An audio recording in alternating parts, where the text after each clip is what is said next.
boxing news. Okay, and now it's time for our weekend recap. We're going to kick it off with the Shields versus Daniels heavyweight title fight, undisputed. Lonnie Daniels of New Zealand, reigning IBF light heavyweight champion, moved up from light heavy to heavy for this fight. Sort of. If you even want to call it moving up, because Lonnie weighed in at 170, which is within the light heavyweight limit, and Clarissa weighed in at 174 and a half. By all accounts, it was a light heavyweight contest, but they billed it as a heavyweight contest, and you can make of that what you will. Wasn't much of a contest at all, if we're talking about the fight itself. Clarissa was just too big and too fast for Lonnie Daniels without much in between there. Lonnie Daniels only occasionally getting in with a decent-looking hook or two, but not enough to make a dent.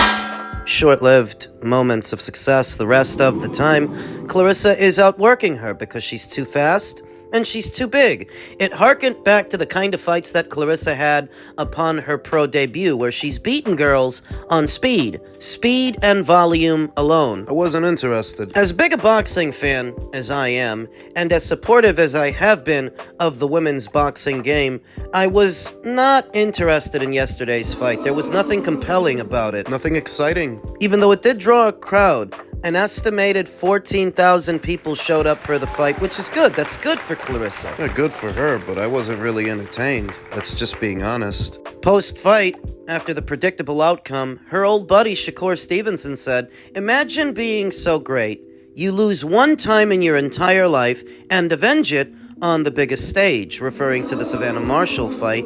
"I never seen nothing like this in my life. If nobody's gonna speak on it, I will. She won 2 gold medals and was also undisputed." Here we go. The ones who hate should do their homework, because what she's doing seems impossible, but she makes it look easy. Seems impossible. It's supposed to be impossible that she beat Lonnie Daniels. Lonnie had already lost 2 times before she fought Clarissa. People call it ego. I see confidence on the highest level. Crown her. All I see are insecurities. Shakur, if you think that she's the best thing smoking, that should be enough. Why do you want us to think that? Former fighter Ashley Theophane said the same. Clarissa's greatness in boxing is not appreciated. She dominated the amateur and professional scene. There's never been a female boxer like her. She dominated the most barren weight classes in all of women's boxing. Tell the whole story, why don't you? And now for the fallout.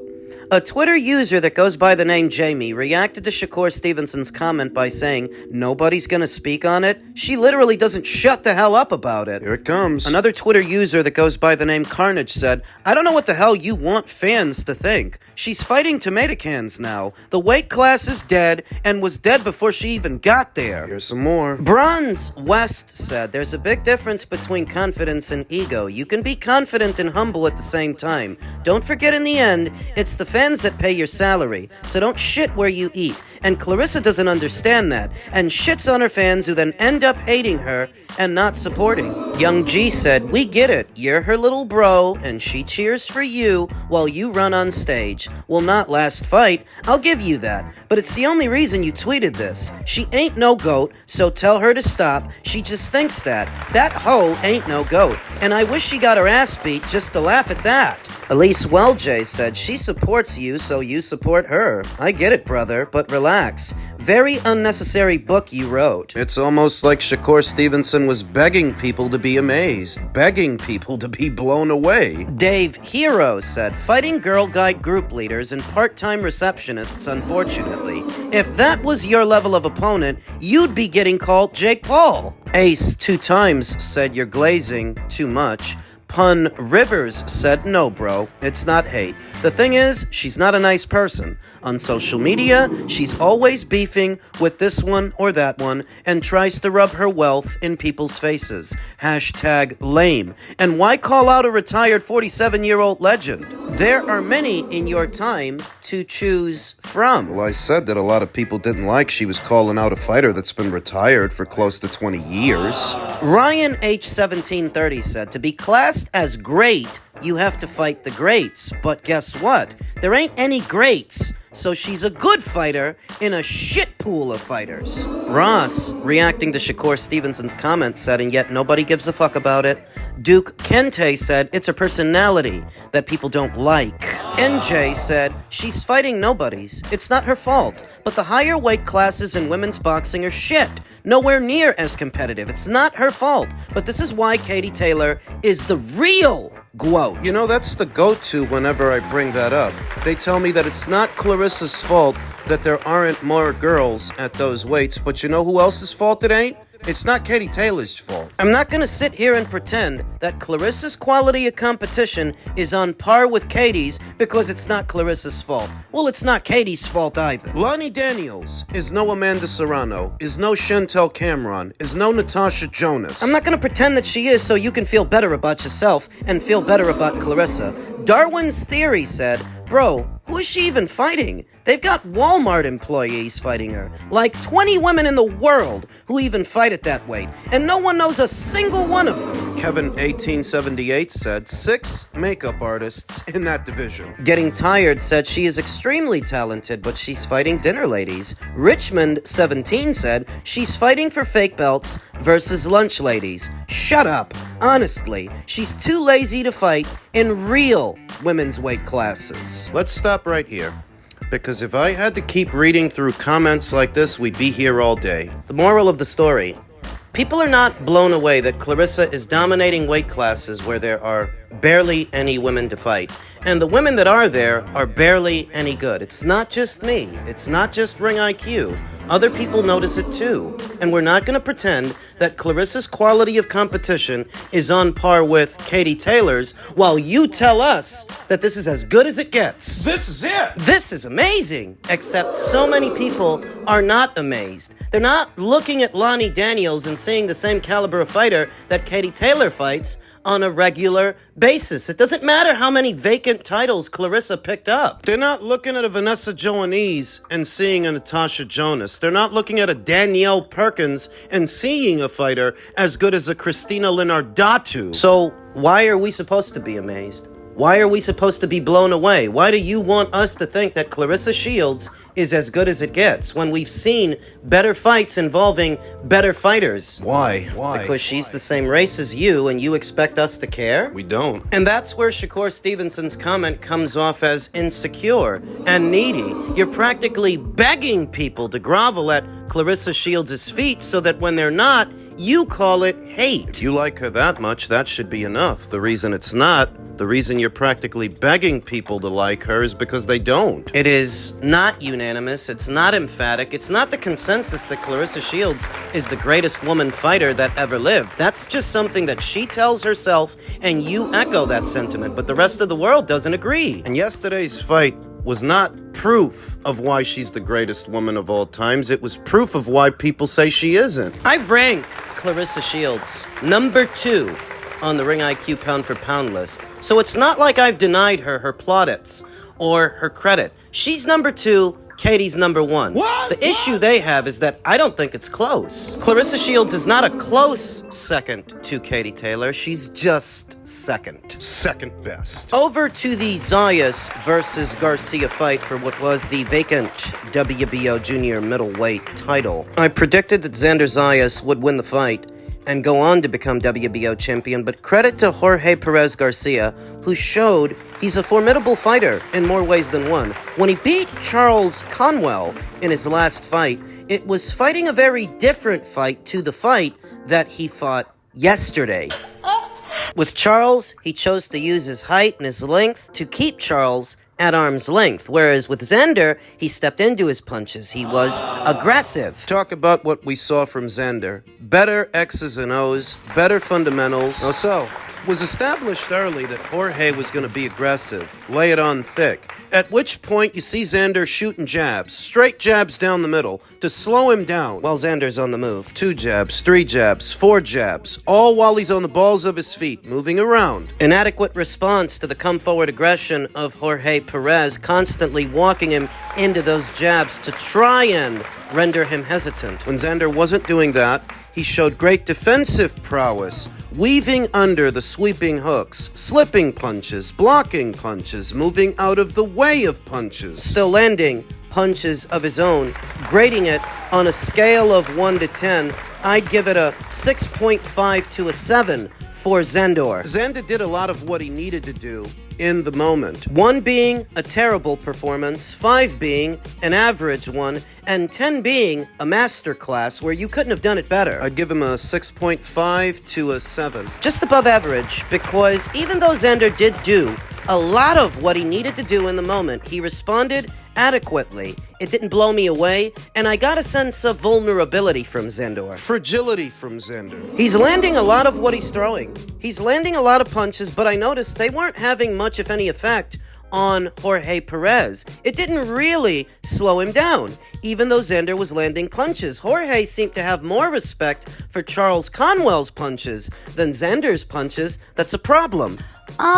When you can't hurt the guy, you can't really slow him down or buckle him. You have to be in it for the long haul. Every single time you get out there. It's a test of your fitness. Every single time you get out there. What if you get out there one time and you start to slow down before he does, and you don't crack that hard? Even if it didn't happen that way yesterday for Xander, the worry is that at some point, it might. He just doesn't hit that hard. So he landed a lot of his punches, but they didn't really slow Jorge down. In moments where Jorge crashes the pocket and gets in close, Xander instinctively tied him up. Which was smart. I thought that was smart. In the moment, that was the best thing to do. The reason for it is there was a sense of danger in those wide sweeping hooks from Jorge Perez that if one of those things get in, Xander might go out. Just the way that Xander was responding and the way that he was moving, you got the sense that he can't afford to get hit clean by this guy. Make it even more simple.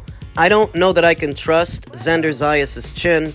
I don't know that he's the most durable fighter. He's athletic, and he's fast, and his fundamentals are good, his range of motion is good, but I don't know that he's all that durable. His shot selection is good, but I don't know that he's all that durable.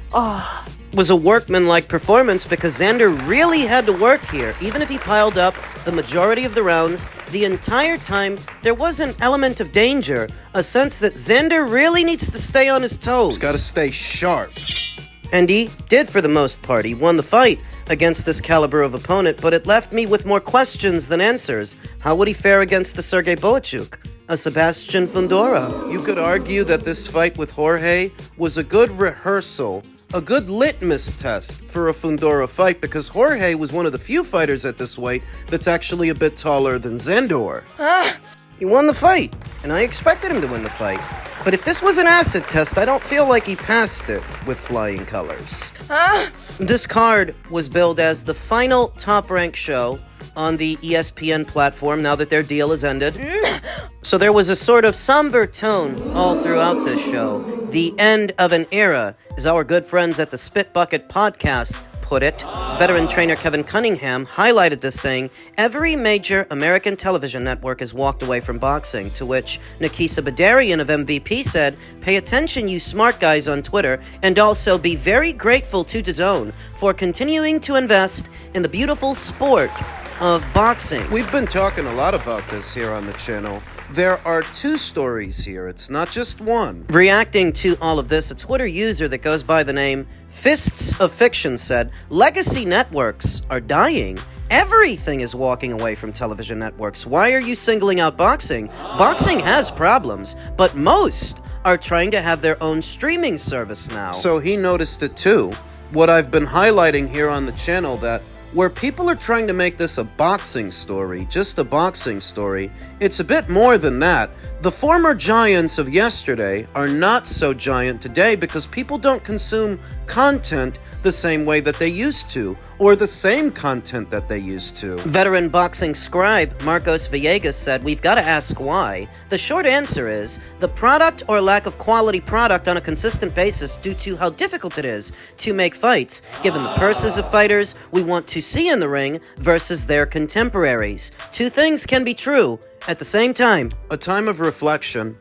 On the heels of the final Top Rank card on the ESPN platform, one is left to wonder, what can boxing do better? While it is true that Americans don't all gather around the tube for the latest and greatest sitcom the way they used to, in previous years. Your Seinfeld, your Friends, your Cosby, and Living Color, Martin, Married with Children, the list goes on. This is a different era, a digital one, and people don't consume content the same way that they used to, or even the same content that they used to. The internet has a lot to do with that. We've been all through that. But that doesn't mean that boxing as a product doesn't have its role to play, or doesn't have some blame in all of this. Because it actually does. Before we got to this point where streaming platforms became all the rage, boxing was already relegated to the recesses of the American populace's mind. It's not a mainstream sport anymore, and it hasn't been for decades. We can do the thing where we mull over how it is we got here and when that started to happen, but on this channel, we've actually done that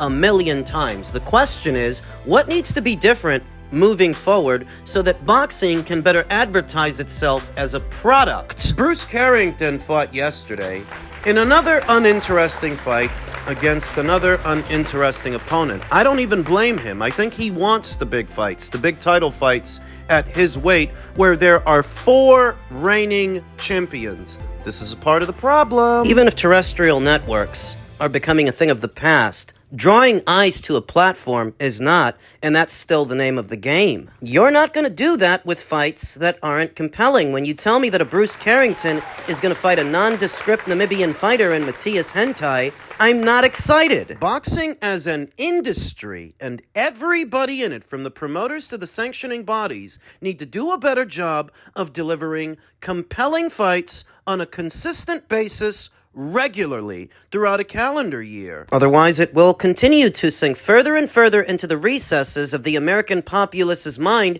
and it will be even more of a niche sport. Accessibility. You need to make it accessible to more people. A big part of that is stop overcharging them. Because this fighter thinks he's worth X amount of dollars, and you have to bill it as a pay-per-view to get him that money. He don't dictate his own market value. We do. So when we're not buying pay-per-views as much as we used to... Do you think more pay-per-views is the answer? More paywalls? It's not. The sports that are bigger than boxing in America are bigger because they're more accessible. Boxing is a poor man's sport. It's not a luxury item. You shouldn't have to go into your wallet every single weekend to see a boxing match. A good one. Did you guys forget that Gaddy versus Ward, one of the most iconic fights in the history of the sport, that was not a pay-per-view? Boxing needs to go back to being accessible to the common man. I don't care how you have to do it. Figure it out.